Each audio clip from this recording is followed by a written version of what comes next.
जय शङ्खचक्रधर नीलकलेवर पीतपटाम्बर देहि पदं जय चन्दनचर्चित कुण्डलमण्डित कौस्तभलाञ्छित देहि पदं जय पङ्कजलोचन भ्रूरु सुशोभन पापविमोचन देहि पदं जय वेणुनिनादक रासविहारक बङ्किमसुन्दर देहि पदम्।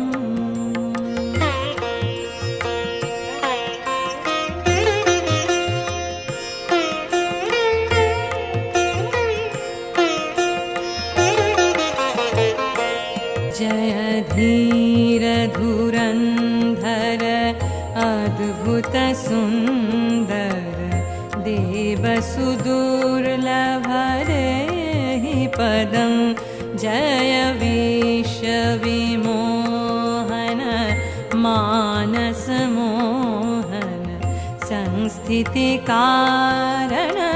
देहि पदं जय सत्यसनातन मङ्गलकारण अन्तिम बान्धव देहि पदं जय दुर्जय शासन केलिपरायण कालिया दमन देहि पदम्।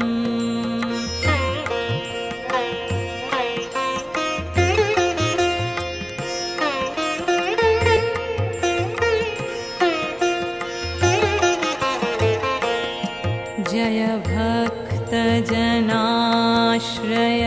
दीनदयामय चिन्ता